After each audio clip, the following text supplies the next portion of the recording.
Pada hikamnya Ibn Athaillah Sakandari, kita sudah masuk hikam yang ketiga. Hikmah yang ketiga adalah Ibn Athaillah Sakandari menyebutkan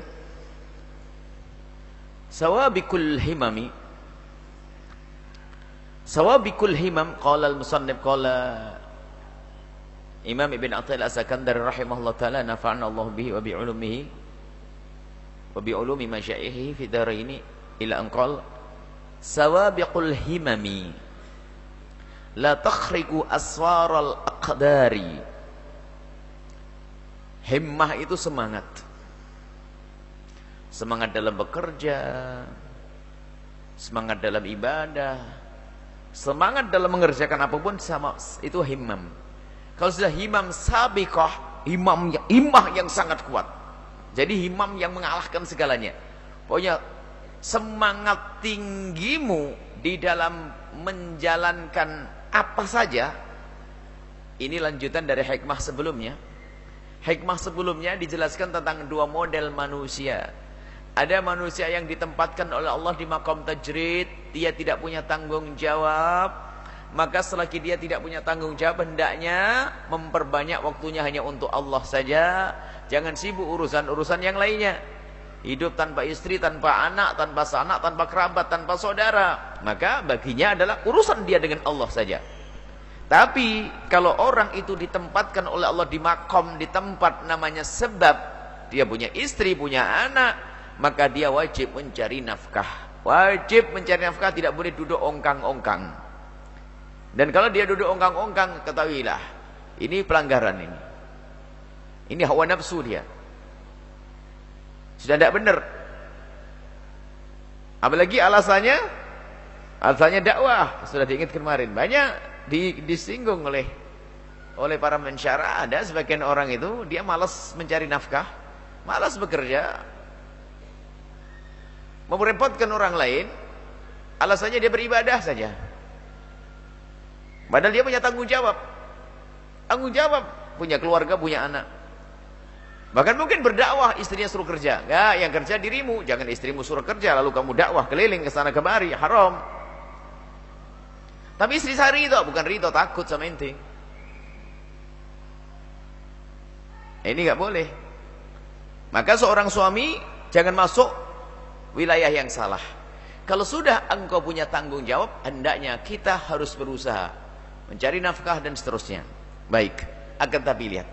Kalau seandainya kita sudah masuk wilayah sebab, jangan sampai sombong bahasanya keberhasilanmu itu karena dirimu sendiri.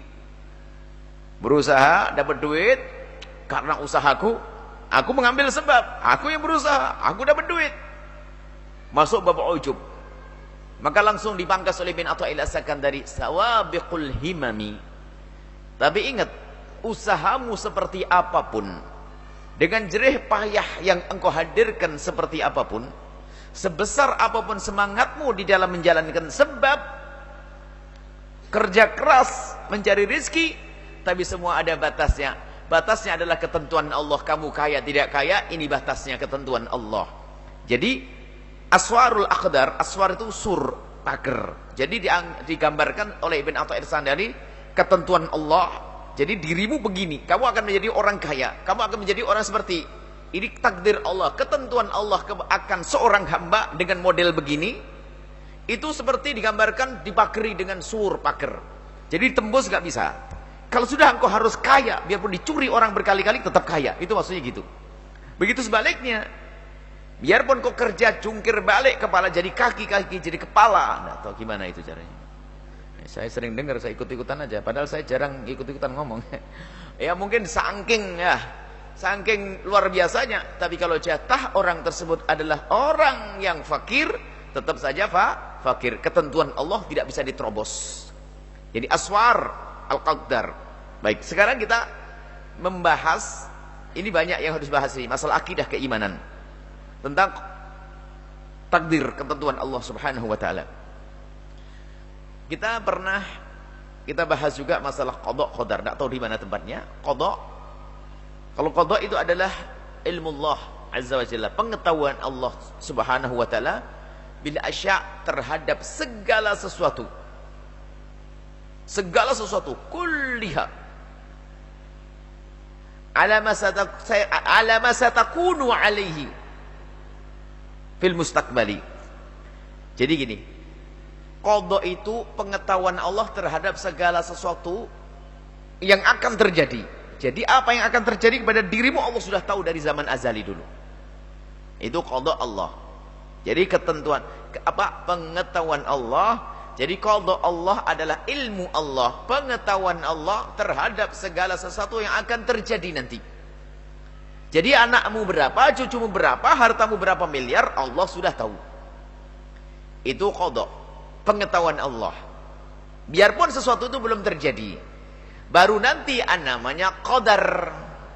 Kalau qadar adalah Allah mewujudkan sesuatu saat ini misalnya sesuai dengan apa yang Allah telah ketahui.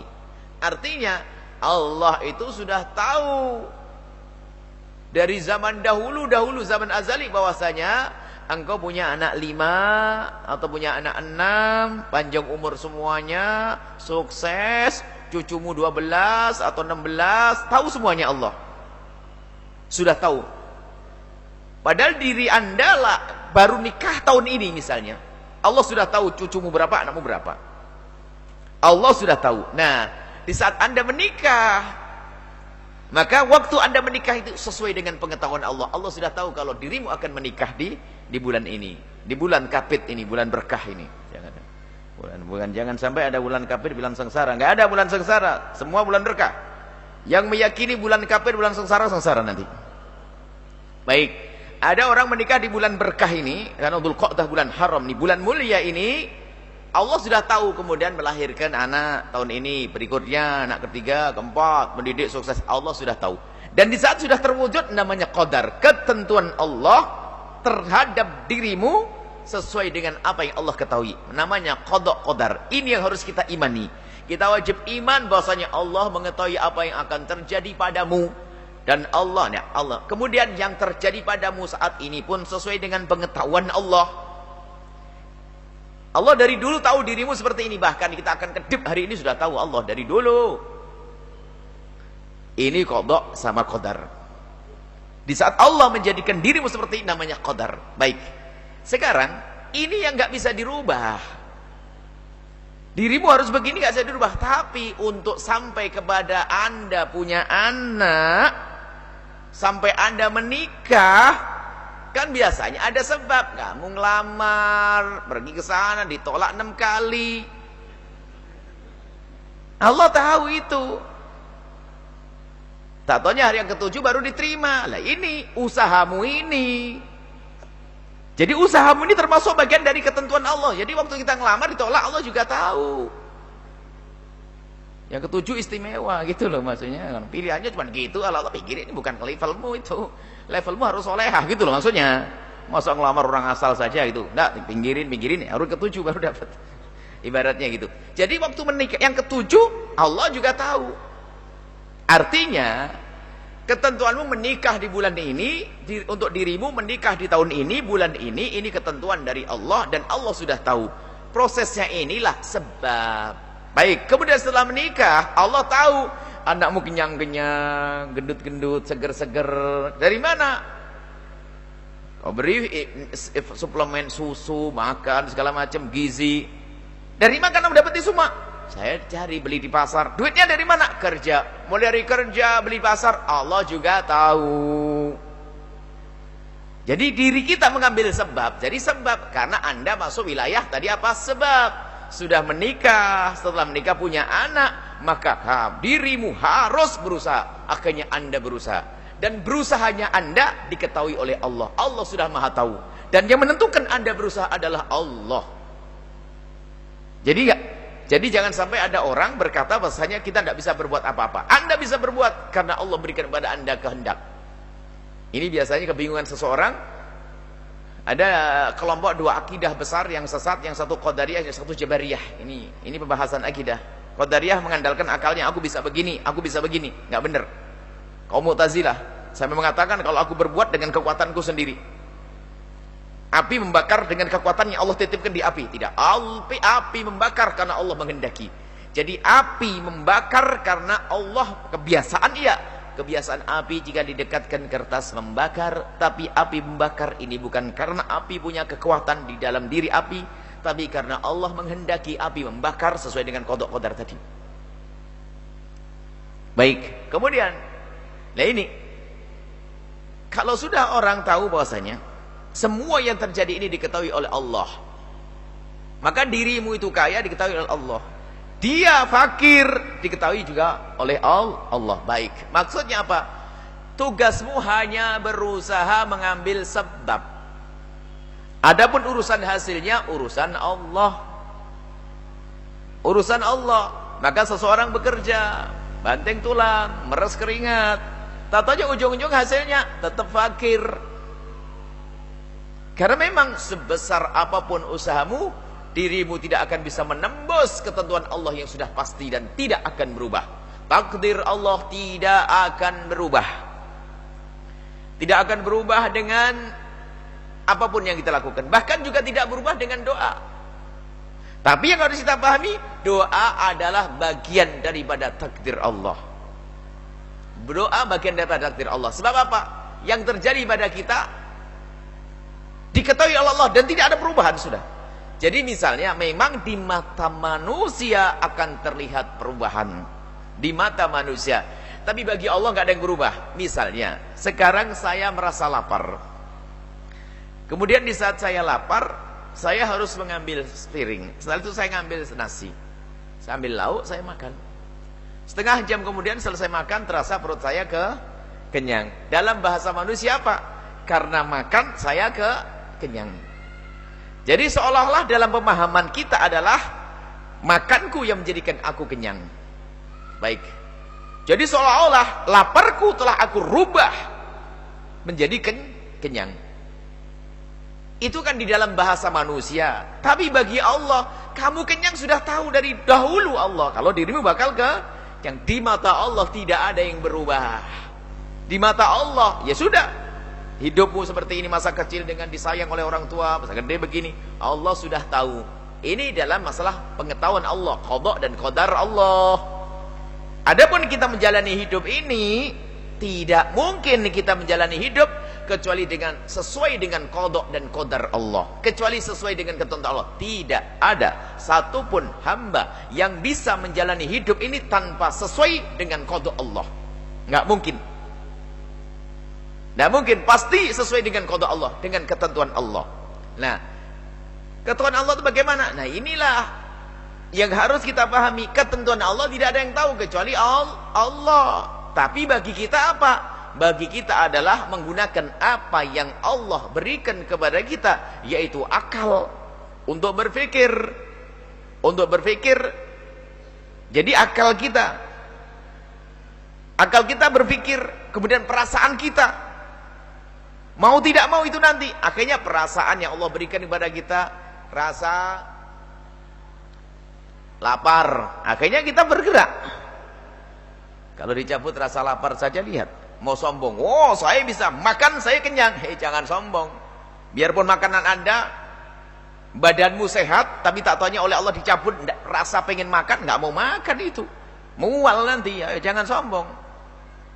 Wah, ini saya bisa, saya mau makan, saya akan kenyang. Nggak. Rasa. Jadi rasa sendiri itu ternyata Allah berikan kepada kita untuk bisa makan. Nah ini, jadi apa yang Allah berikan kepada kita dari akal, dari rasa, inilah yang hendaknya kita ikuti. Kemudian di samping ada rasa dan akal yang Allah berikan kepada kita, di sana ada petunjuk dari siapa? Juga dari Allah. Maka muncullah, hadirlah seseorang yang ikut petunjuk. Lapar, dia makan. Petunjuk dari Allah. Itu petunjuk. Cuman petunjuk enggak pakai seperti wahyu Quran, enggak. Jadi petunjuk itu ada yang diberikan kepada seseorang langsung. Itu petunjuk langsung. Adapun urusan kebenaran melalui Quran dan hadis, petunjuk wahyu. Kalau urusan seorang ibu tiba-tiba melahirkan sang anak, kucing pun demikian, serigala pun anaknya lahir, disayang, itu petunjuk dari Allah. Biarpun dia tidak bisa baca Quran, tapi petunjuk langsung.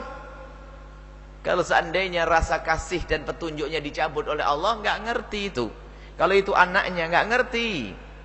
Baik. Nah, petunjuk itu diberikan oleh Allah sehingga menjalankan dia sesuai dengan petunjuknya. Baik petunjuk yang tertulis di dalam Al-Quran, hadis Nabi yang dipahami ulama, atau yang dititipkan di dalam perasaan kita. Sehingga kita rindu kepada anak kita. Kita pengen makan. Kita patuh. Pengen seger, diberi oleh Allah ngantuk. Itu petunjuk juga sebetulnya. Cuman tidak ditulis. Jadi kalau kita tidak turuti, sakit kita. Saya nggak mau tidur, nggak mau. Coba mau ngapain? Pokoknya saya paksa itu, dia tetap ketiduran. Nggak boleh sombong. Kemudian apa lagi? Nah, petunjuk yang dituliskan. Ini loh, petunjuk. Ada yang namanya wahyu. Ada petunjuk buatan manusia. Tapi akal bisa mengerti juga. Contoh, kanan Tegal, kiri Surabaya, kiri Jakarta. Petunjuk kan? Anda punya akal. Coba, enggak usah. Jangan sok ngingkari deh yang demikian. Anda pengen ke Tegal, ada rambu-rambu. Rambu gede. Kanan Tegal, kiri Jakarta. Biar yakin betul. Di Tegal ditunggu. Ada orang ngasih duit 100 juta. Coba. Ada rambu-rambu. Kanan Tegal, baca. Anda punya akal, Anda butuh duit. Coba belok kiri apa belok kanan? Coba jujur, nggak usah menghayal yang macam-macam. Kenyataan, Anda butuh uang, utangnya banyak. Coba nggak punya utang, insya Allah nih. Duit kebutuhannya banyak, ada orang ngasih duit 100 juta. Itu ada di Tegal, rambu-rambu. Kanan Tegal, kiri Jakarta. Coba jujur, naik mobil ke kanan atau ke kiri? Kanan. Hah? Kanan Tegal, kiri Jakarta. Duitnya di Tegal, ke kanan atau ke kiri? Kanan. Otomatis. Karena apa? Anda ngikuti petunjuk. Lalu kenapa gitu petunjuk? Karena saya berpikir diberi oleh Allah cara untuk berpikir dan berpikir betul. Kadang-kadang orang memahami begini susah. Apa tidak percaya orang dengan pikirannya? Ya dibilang saja gila dia, sudah selesai. Nggak mau juga dibilang gila. Jadi kalau tidak gila, kamu sadar, akalmu sehat. Baik. Kalau akalmu sehat, gunakan akalmu untuk berpikir. Itu rambu-rambu. Ada lagi tulisan, mohon tidak masuk wilayah ini, banyak harimau. Ya jangan masuk, akal Anda sehat, ngerti Anda harimau nerekam. Baik, ini urusan yang dohir yang jelas dulu. Sama, petunjuk dari Allah yang menciptakan harimau, yang menciptakan orang yang buat rambu-rambu. Allah mengatakan, ini jalan ke surga. Sekarang begini loh ya, rambu-rambu kanan ke Tegal. Duit nunggu di sana. Kiri ke Jakarta. Baik. Akal sehat harus ngikuti. Karena saya butuh duit. Dan saya ngerti Tegal itu ke kanan. Maka saya mau tidak mau harus pergi ke kanan. Harus ngikuti akal saya. Petunjuk yang Allah berikan melalui akal. Faham? Tapi lihat. Jangan Anda memastikan kalau saya sampai Tegal. Ini ada akdar. Ada ketentuan Allah. Kalau ketentuanmu memang sampai Tegal, lancar. Kalau nggak sampai Tegal, macet, bocor banmu. Atau jeder masuk rumah sakit Jakarta, nggak sampai Tegal, aneh kan? Makanya jangan sok. Itu maksudnya kata Ibn Athaillah As-Sakandari, tugasmu itu menjalankan tugas sesuai dengan petunjuk. Ujungnya nanti Allah yang atur.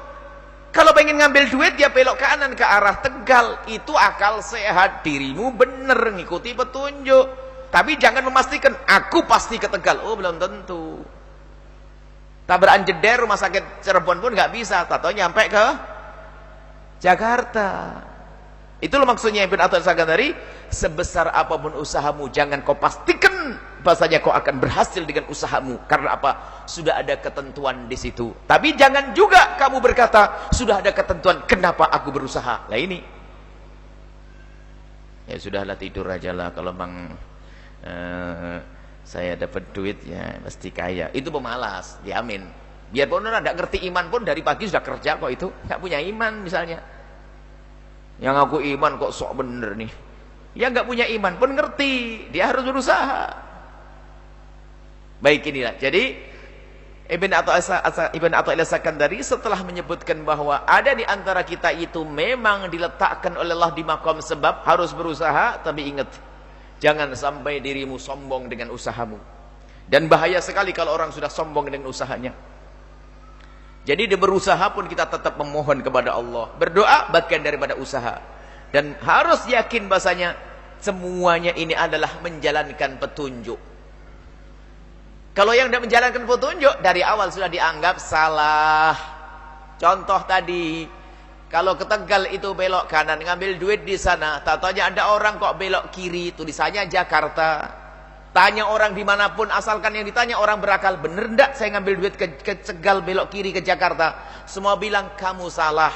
Tapi saya akan ke sini bakal sampai nanti. Kamu gila. Oh, bukan jalannya kok, aneh bener kamu. Kan gitu. Jadi gitu. Artinya ikuti petunjuk satu sisi, ikuti petunjuk. Dan jangan tapi jangan juga pastikan dengan apa yang kamu lakukan dari usahamu itu dirimu pasti mendapatkannya. Nah, ini puncaknya adalah agar kita selalu menyandarkan apapun yang kita lakukan kepada Allah, itulah makna la haula wala quwata illa billah. Jadi di saat dia sampai kepada keberhasilannya, maka dia tidak akan menjadi orang sombong.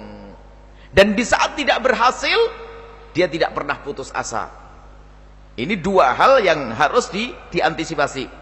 Dan oleh Ibn Athaillah tadi langsung diantisipasi. Sebab ada orang di saat berhasil, apakah dengan kekayaannya dan sebagainya, dia merasa ini adalah jerih payahku, aku sombong, maka menjadi ada orang pelit. Bahkan orang ahli ibadah pun bisa sombong. Aku bisa sholat, sombong dengan Allah. Aku sudah sholat begini banyak. Ujub, orang membesarkan amal di matanya sendiri, itu sombong kepada Allah, lupa kepada Allah Subhanahu wa taala. Ini yang perlu diantisipasi. Sebab ada ujub, penyakit yang baik sekarang ujub, merasa aku bisa. Semuanya beres dengan saya. Lupa seolah-olah tidak punya Tuhan, tidak punya Allah, maka ini masuk wilayah yang sangat berbahaya. Wilayah namanya ujub, penyakit yang sangat berbahaya.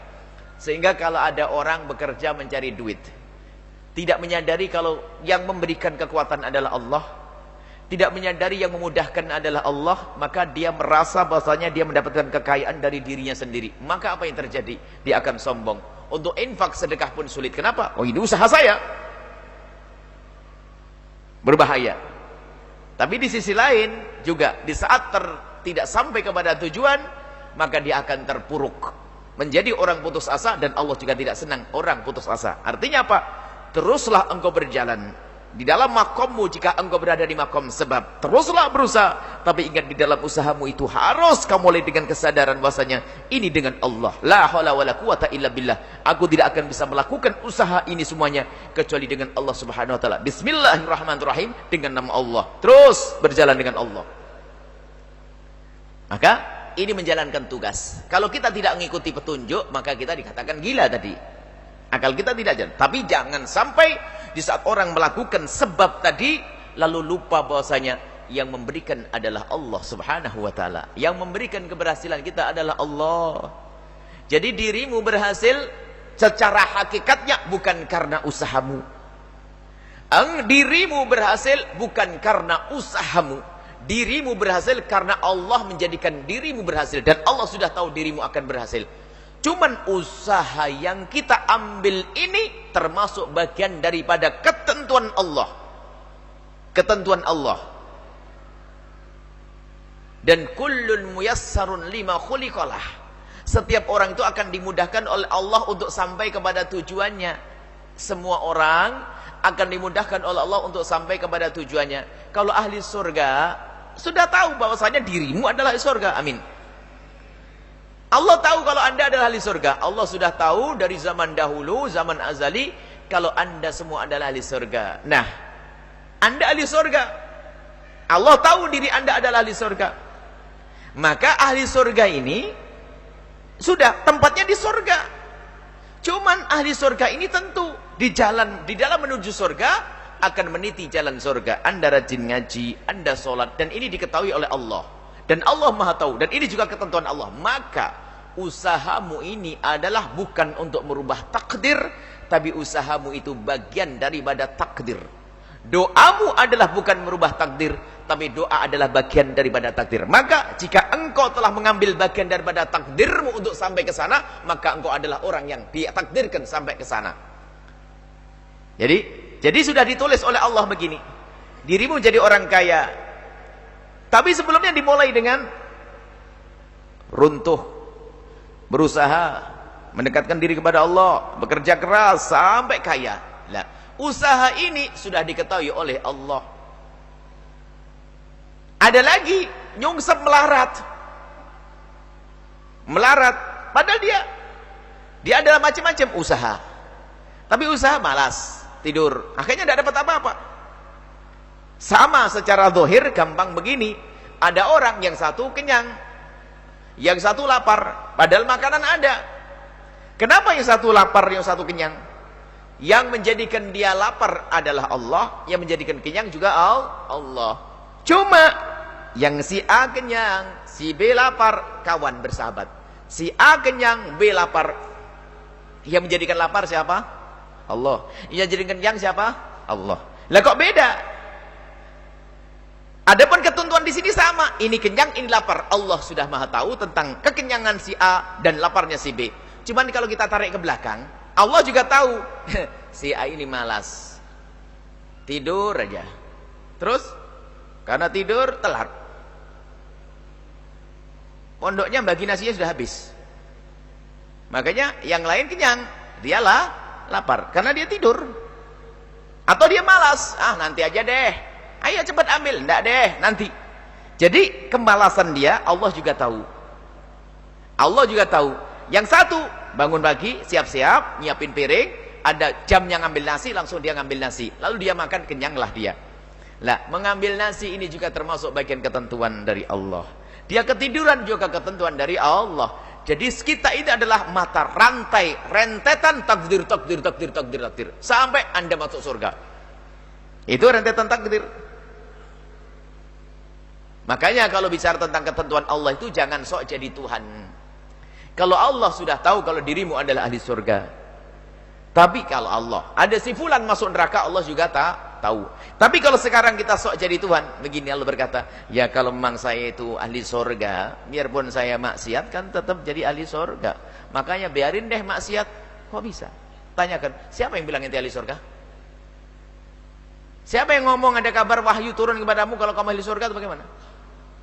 Atau sebaliknya, ya biarpun saya ibadah banyak, kalau saya ahli neraka tetap masuk neraka. Ya mending tidak usah sholat. Tanyakan kepada dia, siapa yang bilang kamu ahli neraka? Kamu tuh sok tahu. Nah kan itu sudah ketentuan Allah kan di zaman azal. Kalau orang ditentukan neraka, neraka. Iya itu kan ketentuan Allah, urusan Allah bukan urusanmu. Yang tahu Allah bukan kamu yang tahu. Kamu tidak tahu apa yang terjadi di akhirat nanti. Jangan ke akhirat. 2 menit ke depan saya tidak tahu loh Anda ini. Anda mau berkedip mata berapa kali setelah ini? Batuk? Nafas berapa ini? Tidak ngerti. Jangan sok tahu. 2 menit ke depan saja kita tidak tahu. Jangan sok tahu tentang nanti di akhirat. Maka apa yang harus kita lakukan saat ini? Sesuai dengan petunjuk Allah. Dengan apa yang Allah berikan kepadamu. Akal dan syariat. Selesai. Petunjuk, jalani petunjuk ini, maka engkau akan sampai kulumu yassarun lima khuliqalah. Kalau memang dirimu ahli surga, maka Allah akan bukan akalmu, memberikan akal kepadamu, kemudian hati yang sadar, kemudian ada petunjuk wahyu, kemudian kamu mengikuti, di saat dirimu mengikuti, sampailah kepada surga. Ini tugas kita. Termasuk dalam urusan bekerja juga demikian. Kalau memang Allah meletakkan dirimu di maqam sebab, maka bekerjalah sesuai dengan syariat Allah. Bekerja yang halal, bekerja yang halal, terus kumpulkan rizki untuk mencukupi anak istri, itu termasuk bagian ibadah. Tapi ingat, sebesar apapun usahamu, ketahuilah itu tidak akan keluar dari ketentuan Allah. Kalau jatahmu sehari itu sebulan adalah 2 juta, biarpun jungkir balik juga tetap 2 juta. Hati-hati ya. Wah, tapi saya yang lembur biar tambah berapa? Alhamdulillah, tahun ini, bulan ini adalah bukan 2 juta, saya dapat 5 juta. Tapi jatah dari Allah berapa? 2 juta. Lalu dia dapat 5 juta, tenang aja. Masuk rumah sakit anaknya, habis 3 jutanya. Makanya kalau sudah dijatah oleh Allah, ya sudah. Semoga jatah kita jatah yang cukup. Lahir batin kita cukup. Baik, ini saja. Mari ya, setelah ini kita tutup. Jalani tugasmu yang berada di makom sebab. Ngambil makom sebab. Jalani dengan satu, jalani sebab ini sesuai dengan syariat. Kalau sebab itu tidak sesuai dengan syariat, seperti orang tidak ada sebab. Artinya apa? Bekerja, jangan sampai kita bekerja dengan cara yang haram. Jangan berhujah bahwa aku kan diletakkan oleh Allah di makom sebab, punya anak, istri dan sebagainya. Karena ini kewajiban. Ya, yang penting aku dapat duit. Ya, nyuri dah, nyopet, ngerampok. Oh, nggak bisa. Maka bahasa lain yang pernah kami sampaikan, sebaik apapun tujuanmu, jika cara untuk menggapai tujuan tersebut salah, maka dirimu tidak akan sampai kepada tujuan. Sebaik apapun tujuan, tapi kalau caranya salah, tidak akan sampai kepada tujuan. Bangun masjid adalah bagus, hebat. Semua orang mengatakan bangun masjid untuk sholat beribadah kepada Allah, bagus, baik. Tapi kalau ternyata kita menggerakkan orang untuk ngerampok bangun masjid, gimana ceritanya? Ngerampok untuk bangun masjidnya nggak diterima oleh Allah. Atau menggerakkan wanita untuk melacur, lalu hasilnya untuk bangun masjid, ya nggak diterima oleh Allah. Maka tujuan sebaik apapun, jika engkau ambil dengan cara yang salah, maka tidak akan ada hasilnya. Sedekah dengan rezeki yang haram tidak diterima oleh Allah. Mencari nafkah adalah ibadah, tapi kalau dengan cara yang haram tidak akan sampai kepada Allah. Maka dari itu lihat, semuanya sudah ditentukan oleh Allah, tinggal diri kita menjalani tugas. Lakukan dengan cara yang benar. Dan jatahmu sudah jelas. Jatahmu, rizkimu misalnya 10 juta sebulan. Itu jatahmu. Tinggal cara mengambilmu bagaimana. Jika kau ambil dengan cara kiri, maka tetap 10 juta dengan yang haram. Jika kau ambil dengan cara kanan, 10 juta yang kau dapat. Artinya apa? Jatahmu. Makanya ambillah dengan cara yang benar. Sebab apa? Biarpun kita bekerja keras, kalau memang jatah kita seperti itu, tetap seperti itu. Lah karena kita sudah tahu jatah kita dan sudah ditentukan oleh Allah, maka ambillah dengan cara yang benar. Ambil sebab dengan cara yang benar. Jangan sampai gara-gara ngejar tujuan tersebut, lalu dia melakukan yang haram, maka tidak akan sampai kepada Allah. Inilah yang ingin disampaikan pesan oleh Ibn Athaillah As-Sakandari. Jangan terlalu ambisi mengambil sebab, tapi lalu lupa syariat. Maka yang mengambil sebab lupa petunjuk syariat, maka dia tidak akan sampai. Apa yang didapatkan adalah haram dan tidak akan sampai kepada Allah Subhanahu wa taala. Wallahu a'lam bissawab.